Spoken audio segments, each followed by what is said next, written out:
Oi, tudo bem? Meu nome é Milene Martins e esse é um vídeo para explicar os três poderes. A ideia de dividir o poder do Estado em três, ela é moderna. Moderna no sentido de idade moderna, na história. Lembra a linha do tempo, aula de história? Então, aquele período ali da Revolução dos Estados Unidos, Revolução Francesa, certo? Antes disso, não existia essa ideia difundida de que o rei não tinha poder absoluto sobre o território que ele governava e até sobre as pessoas. E para ilustrar todo esse período da história da humanidade em que o rei tinha poder absoluto sobre o território e as pessoas, eu trouxe uma história. Dessa vez uma história bem conhecida de todo mundo, que você deve ter visto na escolinha dominical, catecismo, ou até em obras literárias ou obras tipo Chaves. Eles sempre fazem releituras, que é a história do rei Salomão e as duas mães.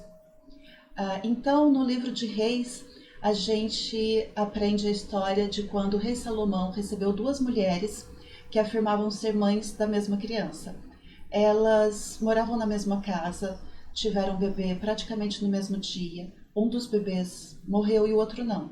As duas afirmavam serem a mãe da criança viva e diziam que a outra era a mãe da criança que havia falecido durante a noite. Rei Salomão ouve a história e pede para lhe trazerem uma espada. Quando a espada está na mão de um dos súditos, ele fala: cortem o bebê no meio, deem metade para cada mulher. Nesse ponto, uma das mulheres retira a demanda e diz que a outra pode ficar com o bebê. E a outra fala: tudo bem, se não é para nenhuma ter, tudo bem. Então, o rei Salomão deixa a criança com a mulher que tinha retirado a demanda, afirmando que ela deveria ser a verdadeira mãe da criança, porque estava mais preocupada com o bem-estar do bebê do que com a guarda dele. Se a gente ler o capítulo desde o começo, a gente vai ver que antes desse episódio, o rei Salomão orou por sabedoria acima de qualquer outra coisa. E esse momento mostra o quanto ele realmente se tornou sábio. Independente de você ser cristão ou judeu ou acreditar em qualquer religião, você vai concordar comigo que nem sempre temos reis sábios e reis bem intencionados para todo esse poder ficar nas mãos de um único indivíduo. Então, vamos analisar a história do Salomão sob o ponto de vista político. A gente sabe que ele construiu um templo, então ele cuidava de obras públicas, recolhia os impostos, decidia como os impostos iam ser gastos. Quando a rainha de Sabá chega no Estado de Israel para fazer comércio, também é ele que a recebe, então ele cumpria funções diplomáticas. Ele concede audiências para a população, julga contendas, certo? E, principalmente, ele era a lei. Como assim ele era a lei? Presta atenção. Não estava escrito em lugar nenhum, não estava combinado com absolutamente ninguém, que se duas mulheres chegassem afirmando serem mães da mesma criança, ele ia ameaçar cortar a criança no meio. Ele tirou isso da cabeça dele na hora, porque ele tinha poder para fazer isso, poder absoluto. Nos termos de hoje, então, ele teria, como administrador, ele teria todos os poderes do executivo, certo? Como juiz, ele teria todos os poderes do judiciário. E como a lei, ele teria todos os poderes do legislativo. Ficou claro? Se a gente for pensar na complexidade da sociedade atual, a gente vai ver que realmente é necessário que até esses três poderes sejam subdivididos. Então, quando a gente pensa no Executivo Nacional, a gente tem vários ministérios: transportes, agricultura, saúde, educação.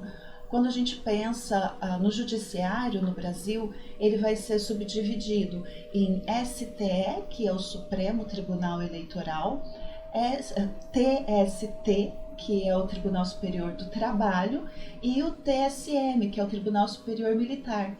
Porque são tantas leis que os juízes acabam se especializando para julgar corretamente as contendas que aparecem. Outra coisa que a gente tem que levar em consideração também é o tamanho do território, tá? Pensa que o atual Estado de Israel, ele é menor do que o Estado do Alagoas no Brasil. Então, para a gente ter as funções do Estado devidamente executadas, a gente tem que dividir em instâncias no sentido regional. Então, instâncias municipal, estadual e federal, para que exista realmente um exercício efetivo dessas funções. Ficou complicado, né? De repente ficou super complicado. E o Brasil, ele ainda tem uma complicação maior, que a gente é um estado de democracia recente. Se a gente for pensar na história do Brasil, é mais fácil a gente pensar que nós somos um país com várias ditaduras interrompidos por pequenos períodos de democracia do que o contrário. E isso interfere muito na nossa percepção e na nossa compreensão dos três poderes. Por exemplo, o brasileiro médio, ele ainda não reconhece a principal função dessa divisão, que é um fiscalizar o outro, para impedir questões de abuso de poder, excesso, picuinha, incompetência, corrupção. A nossa imprensa sequer está acostumada a divulgar com a devida ênfase os feitos do legislativo, que se a gente for parar para pensar na questão de exercer a cidadania, eles são muito mais importantes da gente acompanhar do que executivo e judiciário, porque executivo e judiciário só vão obedecer às leis criadas pelo legislativo. E se a gente não acompanhar e não fiscalizar, a gente vai acabar tendo que obedecer leis que não representam os nossos valores e não se adaptam à estrutura da nossa sociedade. No Brasil, a gente sequer entende a importância de por que o legislativo é tão numeroso. O legislativo é numeroso porque ele precisa representar todos os setores da sociedade, que são divergentes, que são contraditórios. E a nossa cidadania fica restrita ao voto a cada 4 anos. Bom, mas encerrando aqui com um resuminho, porque eu sou professora, eu dou resuminho, os três poderes, legislativo, executivo e judiciário. O legislativo recolhe impostos, administra o Estado, questões de infraestrutura, transportes, saúde, educação, serviços públicos, tudo na mão dele. O legislativo escreve as leis, todas as leis sobre saúde e educação, os crimes e as suas punições, e a gente tem que obedecê-las. E, por fim, o judiciário julga os cidadãos de acordo com as leis escritas e é subdividido em instâncias. E o mais importante, todos eles fiscalizam todos eles. Então, o presidente tem o direito de vetar uma lei que foi votada e aprovada pela Câmara. O Senado tem o direito de impeachment o presidente. O Supremo segura o presidente, se achar que ele está meio que fora da casinha. E o presidente tem o direito de perdoar um indivíduo que foi julgado e condenado pelo Supremo. Você pode até não concordar com algumas dessas ações individuais que algum desses poderes fez aí recentemente na história do Brasil.